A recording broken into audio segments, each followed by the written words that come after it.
Hi guys, सो IPU लीट में mathematics में आज का हमारा टॉपिक है ज्योमेट्रिक प्रोग्रेशन। सो ज्योमेट्रिक प्रोग्रेशन के जैसा ही कुछ टॉपिक्स हमने पढ़ा था इससे पहले, वो था arithmetic progression. And one thing I will suggest you in future और अभी के लिए भी कि आप लोग जो भी वीडियोज मेरी देखें तो ईयर प्लग्स जरूर लगा लें, क्योंकि वीडियो में आवाज़ थोड़ी सी कम होगी, क्योंकि वीडियोज रात के समय बनाता हूँ 2 बजे 3 बजे 1 बजे, तो थोड़ा ज़्यादा तेज नहीं बोल सकते हैं ना। सो चलिए आगे टॉपिक पे हम बात करते हैं। आईपीयू लीग में मैथमेटिक्स में आज का टॉपिक है ज्योमेट्रिक प्रोग्रेशन। ऐसा ही कुछ टॉपिक हमने पढ़ा था अर्थमेटिक प्रोग्रेशन।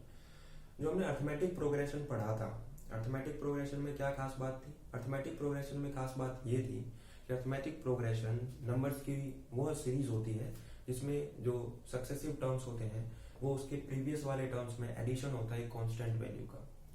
उसी तरीके से सिमिलर क्या है ज्योमेट्रिक प्रोग्रेशन भी है। ज्योमेट्रिक प्रोग्रेशन नंबर्स की एक ऐसी सीरीज होती है जिसमें आगे वाला टर्म यानी सक्सेसिव टर्म्स उसके पीछे वाले टर्म्स में मल्टीप्लिकेशन होता है एक कांस्टेंट वैल्यू का। जैसे अगर मैंने कहा कि मेरे पास एक जेपी की सीरीज है ए r square, A r cube and so on, तो आप ध्यान से देखें ये वाला टर्म कब आया होगा? जब उसके पीछे वाले टर्म को मल्टीप्लाई किया गया आर से। ये वाला टर्म कब आया होगा? जब इसके पीछे वाले टर्म को मल्टीप्लाई किया आर से। ये वाला टर्म कब आया? जब इसके पिछले वाले टर्म को मल्टीप्लाई किया आर से। तो यहाँ पर हम देख रहे हैं कि आगे वाले टर्म उसके पीछे वाले टर्म में मल्टीप्लीकेशन है कांस्टेंट वैल्यू का, और वो कांस्टेंट वैल्यू है आर, और इस आर को हम नाम देते हैं कॉमन रेशियो। क्या नाम देते हैं? Common ratio. जैसा कि हमारा एपी था, एपी में हम डिफरेंस निकालते थे, इसलिए नाम दे देते हैं हम उसे कॉमन डिफरेंस यानी सीडी, और डिनोट करते थे डी से। यहाँ पे हम निकालते हैं रेशियो। रेशियो का मतलब होता है डिवीजन। तो आर इज बेसिकली, अगर हमें आर निकालना हो तो हम आगे वाले टर्म को उसके पीछे वाले टर्म से डिवाइड कर देंगे, तो हमारे पास आर की वैल्यू निकल जाएगी। ठीक है, तो आर का formula directly t n upon t n base n minus 1 भी कर सकते हैं। जैसे एन की वैल्यू आप 5 रखें तो ये हो जाएगा T base 5 upon T 5 minus 1 यानी 4। तो यहाँ से हम कॉमन रेशियो निकाल सकते हैं। ओके, तो आप इसे उतारिए 1 सेकेंड।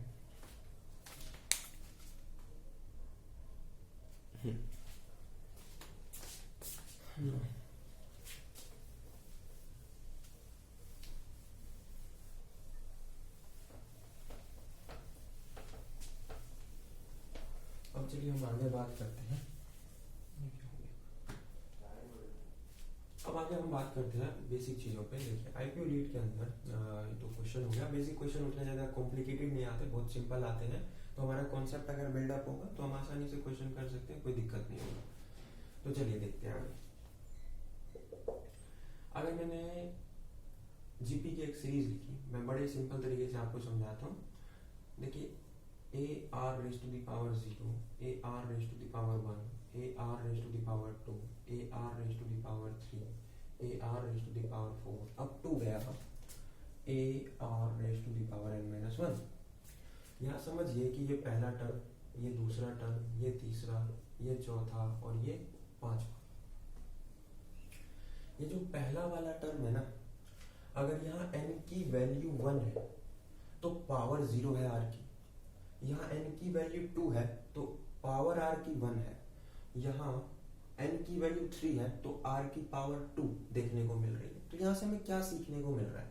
सीखने को ये मिल रहा है कि जो भी टर्म है ना, अगर वो टर्म आपको निकालना, माने 5th टर्म निकालनी है, तो आपको कुछ नहीं करना, फर्स्ट टर्म को मल्टीप्लाई कर देना है r raise to the power n minus 1 से।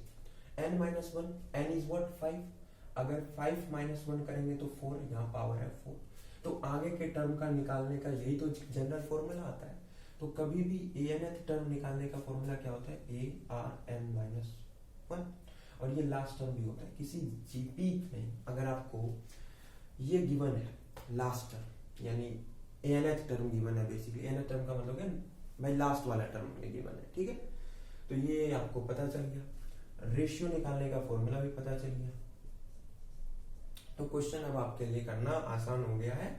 जो भी क्वेश्चन है वो डायरेक्ट फॉर्मूले पे जो एग्जीक्यूट हो रहे हो आप आसानी से उसे सॉल्व कर सकते हैं। ठीक है, समझ में भी आ गया आप लोगों को जीपी। अगर आपको और अच्छे से डिटेल में पढ़ना है, खूब सारे क्वेश्चंस करने हैं भाई, किंग इंडिया इन सब के लग नहीं रहा कि भाई थोड़ा सा अंदर से दिक्कत आ रही है, तो आप डायरेक्टली डिप्लोमा मैथ्स की वीडियोस देख सकते हो मेरे चैनल पे जा करके, और मैं लिंक जो है टेलीग्राम में डाल दूंगा, और आप मुझे इंस्टाग्राम पे भी फॉलो कर सकते हैं। अगर नोट्स परचेज करना, मटेरियल्स वगैरह, पर्सनल गाइडेंस वगैरह, तो कांटेक्ट कीजिए इंस्टाग्राम पर, मेल कीजिए मेरे ईमेल आईडी पर। टोटल कॉस्ट जा रहा है 600 रुपीज, ठीक है। Now let's see another thing, एक क्वेश्चन ले लेते हैं। क्वेश्चन कह रहा है if 3 numbers A, B and C are in GP, prove that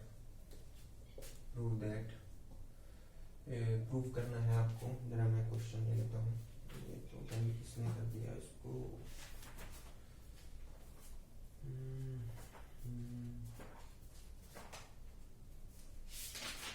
question क्या है आपका? क्वेश्चन है आपका a b square plus c square, यही है a b square plus c square and is equals to c a square plus b square. Okay, मैं थोड़ा सा पानी पी लेता हूँ, तब तक आप इस क्वेश्चन को बता दीजिए।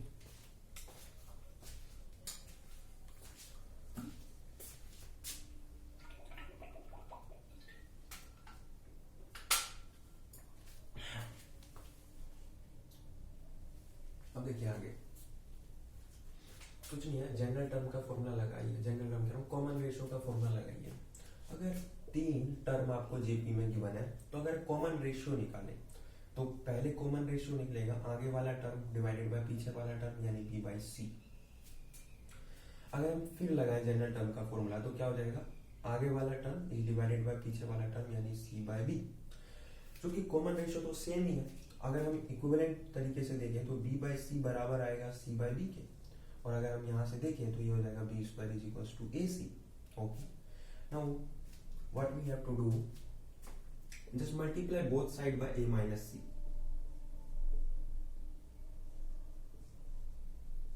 If you multiply both side by a minus c, then ab square and this is cb square and this is a square c and this is ac square. Now अब क्या करना है, ab square को इधर ही रहने दीजिए, चूंकि इधर कॉमन लेना है। अब क्या कीजिए, c आना है, तो इसको इधर ले आए और इसको ए स्क्वायर सी, और इसको इधर ले आए सी बी स्क्वायर। अब क्या करना है, मुझे ए कॉमन ले लेना है, तो ये हो जाएगा b square plus c square, और यहाँ से मुझे क्या कॉमन आ जाएगा, a square b square, c common आ गया, तो ये हो गया a square plus b square. Okay, तो बड़ा ही सिंपल था प्रूफ करना, हमने प्रूफ कर दिया। अब बहुत से बच्चे कह रहे होंगे भैया हमें कैसे पता चलेगा कि हम ए माइनस सी से मल्टीप्लाई करेंगे। देखो पता चल जाएगा कैसे, थोड़ा सा क्वेश्चन के साथ खेलो। देखो जब आप इसको इससे करोगे तो ये हो जाएगा ए बी स्क्वायर, जब इसको इससे करोगे तो ये हो जाएगा ए सी स्क्वायर, ये हो जाएगा ए स्क्वायर सी, ये हो जाएगा बी स्क्वायर सी। अब ए बी स्क्वायर को इधर ही रहने दो। अब क्या करूँ, इसको इधर ले आओ, तो हो जाएगा माइनस बी स्क्वायर सी, इसको इधर ले जाओ ए स्क्वायर सी, ये हो जाएगा माइनस ए सी स्क्वायर। कुछ नहीं करना, बी स्क्वायर कॉमन ले लो, क्या हो गया ए माइनस सी, और इधर भी कुछ नहीं करना, ए सी कॉमन लेना है, तो ये जाएगा a minus c, a minus c both side आ गया, कैंसिल हो गया, बचा b square is equals to a c. क्या हमें यही मिला था? ठीक है, तो दोनों तरफ किससे मल्टीप्लाई हुआ, ए माइनस सी। बड़ा सिंपल था, पता करना। ओके, चलिए आगे के कुछ कॉन्सेप्ट्स देखते हैं और बात करते हैं इस पर।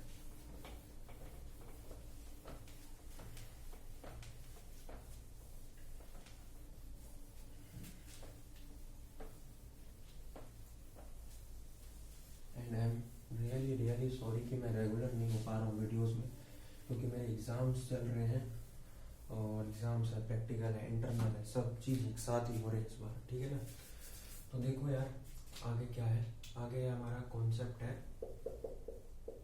सम of nth term in GP. तो पहला फॉर्मूला लिखो, sum of nth term in GP is r raise to the power n minus 1 upon r minus 1, या और 1 minus r raise to the power n upon 1 minus r। ठीक है, this formula is only valid for n is not equal to 1. Okay, now the another formula is if n is equal, for r is not equal to 1, if r is equals to 1 then the formula is an। अगर ये formula तभी valid है जब common ratio जो हो वो आपका r is equals to 1, and third one is sum of infinite term, यहाँ तो n की वैल्यू लिमिटेड है, अगर इनफाइनाइट नंबर ऑफ टर्म है तो a1 माइनस आर एन, ठीक है। इस केस में number of terms is infinite, इस केस में r हमारा कभी भी 1 ना हो तो हम ये फॉर्मूला अप्लाई कर सकते हैं। और अगर r इज इक्वल टू 1 है, कॉमन रेशियो किसी जीपी में 1 आ रहा है, तो डायरेक्टली फर्स्ट टर्म को मल्टीप्लाई कीजिए n से, नंबर ऑफ टर्म से, आपके पास सम ऑफ फाइनाइट टर्म निकल जाएगा। ये दोनों फॉर्मूला एक ही है। बहुत से बच्चे कंफ्यूज होंगे कैसे, देखिए इस वाले फॉर्मूले में अगर आप माइनस कॉमन ले लो तो न्यूमरेटर में -1 कॉमन लोगे तो 1 पॉजिटिव r एन नेगेटिव हो गया, डिनोमिनेटर में लोगे डेनोमिनेटर में माइनस कॉमन तो ये हो जाएगा 1 positive r negative, minus numerator minus denominator cancel out हो गए, तो both are the same. Let's see the question, और उस क्वेश्चन के अंदर आपके सारे कॉन्सेप्ट क्लियर हो जाएंगे, एक ही कॉन्सेप्ट, ठीक है, एक ही क्वेश्चन से सारे questions.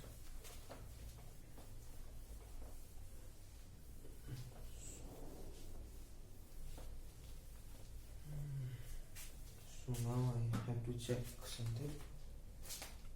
The video is getting perfect. Now the question is, if a1 is equals to 3 and an is equals to 96 and sn is equals to 189, now find n. Then इस question के अंदर हमें क्या करना है? First thing is an. Now the formula of an is a r raised to the power n minus 1 is equals to 96.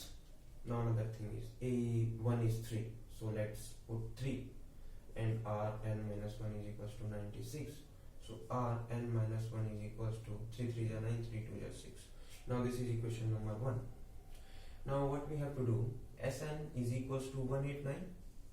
Now 189 is equals to, put the formula of Sn. Sn का formula होता है r raised to the power n minus 1 upon r minus 1. तो यहाँ अब क्या करना है, देखिए 189 is equals to, अगर आप इसको ध्यान से देखिए, इसमें लिख सकता हूँ r raised to the power n minus 1 and it's multiplied by r minus 1 upon r minus 1. अब अगर आप थोड़ा समझिए, n minus 1 को अगर मैं r से मल्टीप्लाई करूँ तो बेस सेम है, तो पावर ऐड हो जाएंगे, तो हो जाएगा r n minus 1 plus 1, तो ये होगा r raised to the power n, और यहाँ r raised to the power n ही था, तो बात तो वही पड़ी। Now 189 r minus 189 is equals to, मैंने जस्ट क्रॉस मल्टीप्लाई कर दी, ठीक है। अब देखिए r raised to the power n minus 1 की वैल्यू कितनी है, 32, तो यहाँ अगर हम 32 रखेंगे तो 32 को r से मल्टीप्लाई करेंगे तो 32r होगा, यहाँ 32 आ गया, 32 into r is 32r minus 1. Now 189r minus 32r is equals to 189 minus 1. यहाँ से r की वैल्यू आपके पास 2 आ जाएगी, ठीक है, r की वैल्यू कितनी आ जाएगी, 2। जब आप r की वैल्यू 2 रखोगे किसमें, इक्वेशन 1 में, इन इक्वेशन 1, तो ध्यान से देखो 2n minus 1 is equals to 32, तो ये हो जाएगा 2n minus 1 is equals to 2 raised to the power 5, 32 होता है 2 raised to the power 5, 2n minus 1 is equals to, ये इसे हम लिख सकते हैं 2 raised to the power 6 minus 1, तो यहाँ से n की वैल्यू कितनी आ गई, 6। तो यहाँ आपने देखा हमने दोनों ही फॉर्मूले को यूज किया, एक जनरल टर्म और दूसरा सम ऑफ nth टर्म, ठीक है। तो आपको बस इसी बेसिस पे क्वेश्चंस करने हैं जो कि डायरेक्टली फॉर्मूला बेसिस हो, ठीक है। और ये क्वेश्चंस आपको कहीं से भी मिल सकते हैं, जनरल आर डी शर्मा से, या अप्लाइड मैथमेटिक्स अगर यूज कर रहे हैं तो आपको अप्लाइड मैथमेटिक्स से मिल सकता है, या आप सिंपली गूगल कर सकते हैं multiple choice questions of geometric progressions, और जो सिंप्लीफाइड क्वेश्चंस बहुत सिंप्लीफाइड है आपको उसे परफॉर्म करना है। नाउ वन क्वेश्चन ले लेते हैं, एक और क्वेश्चन कह रहा है, ये हम if the sum of an infinite GP and the sum of square of its term is 3, then find करना, then common ratio, then find r। देखिए क्वेश्चन थोड़ा सा इजी है, बस कॉन्सेप्ट को समझना है। कह रहा है कि the sum of an infinite GP, अगर हम किसी इनफाइनाइट जीपी का सम देखें या sum of square of its term is 3, या उसके सभी टर्मों का स्क्वायर कर दे तो उसका सम निकाले इनफाइनाइट टर्म्स का, तो भी 3 आ रहा है। इसका मतलब देखिए दो सीरीज की बात की गई। अगर हम सॉल्यूशन पे एपी की दो सीरीज है, एक ए आर, एक ए आर स्क्वायर, एक ए आर क्यूब, और अप टू गया इनफाइनाइट टर्म्स। एक है a square r square, a square r power 4, a square r power 6 up to infinite. इसने दोनों के केस में क्या बात की, अगर पहला वाला केस देखें, फर्स्ट केस, तो फर्स्ट केस में इसने बोला कि इसके टर्म में जो हमारा सम ऑफ इनफाइनाइट टर्म है उसका फॉर्मूला हो गया ए 1 माइनस आर, और ये है 3।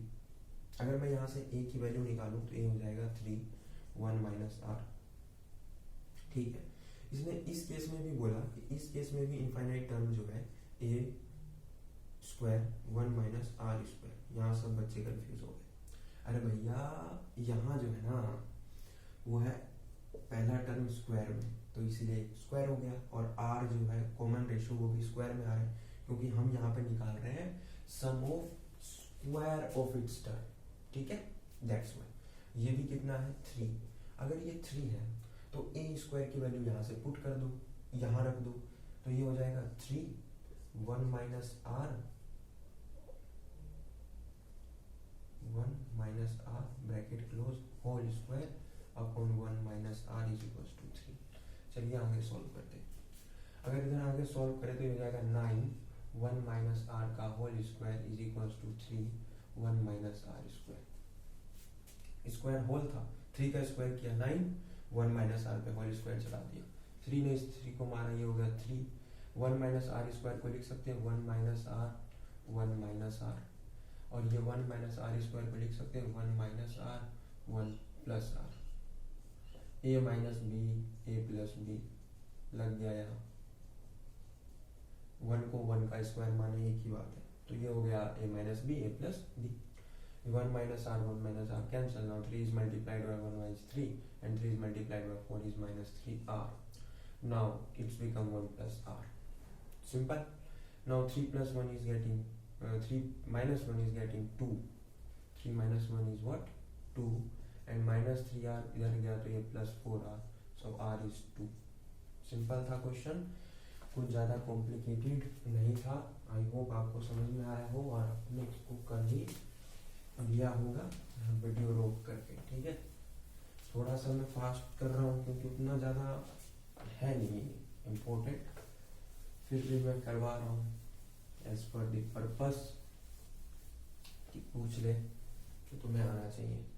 अब ज्योमेट्रिक मीन का कॉन्सेप्ट देख लेते हैं जीपी में। ज्योमेट्रिक मीन कहता है अगर 3 नंबर है जीपी में तो जो बीच वाला नंबर होता है वो होता है ज्योमेट्रिक मीन ऑफ जीपी, तो जीएम सी बोल देता हूँ, ठीक है, या जी, ठीक है, ज्योमेट्रिक मीन ऑफ जीपी। तो बी वाला जो बी स्क्वायर होता है ए इंटू सी स्क्वायर हटाएंगे तो बी इज इक्वल्स टू हो जाएगा under root of a c, या इस फॉर्मेट में हो a comma g comma b, तो आप बोल सकते हैं जी होता है under root of a b. बीच वाला टर्म हमेशा लास्ट के जो हमारे टर्म है ये और ये इनका मल्टीप्लीकेशन होता है अंडर रूट में। तो अगर मान लो ए की वैल्यू है 4 और बी की वैल्यू है 9 तो हमारा ज्योमेट्रिक मीन हो जाएगा अंडर रूट ऑफ 36 मीन 6। अगर ए की वैल्यू -4 -9 हो तो जी हो जाएगा -4 इंटू -9, तो आंसर भी 6 ही आएगा। अगर 1 प्लस हो 1 माइनस हो तो ज्योमेट्रिक मीन नहीं निकाल सकते, दोनों का साइन सेम होना कंपलसरी है। ठीक है, कुछ और बातें कर लेते हैं। ज्योमेट्रिक मीन में कभी भी पहला टर्म 0 नहीं होता, ज्योमेट्रिक मीन में कभी भी पहला टर्म 0 नहीं होता, वो इक्विवेलेंट नहीं होगा। तो जीपी में आज के लिए इतना ही। आई होप आप लोगों को चीजें समझ में आई हो। अदर क्वेश्चंस के लिए आप कुछ भी एक्सटर्नल बुक्स अप्लाई कर सकते हैं, बट जीपी के क्वेश्चंस मुझे देखने को नहीं मिले हैं। आए भी तो सिंपल्स आएंगे, तो आप फॉर्मूला बेस्ड और कॉन्सेप्ट क्लियर रखें, आसानी से हो जाएंगे। ठीक है ना, तो चैनल को सब्सक्राइब करें, वीडियो को शेयर करें और लाइक करें, ज़्यादा से ज़्यादा दोस्तों के पास पहुंचाओ। ठीक है, उन्हें भी सपोर्ट करो। सो मिलते हैं नेक्स्ट वीडियो में।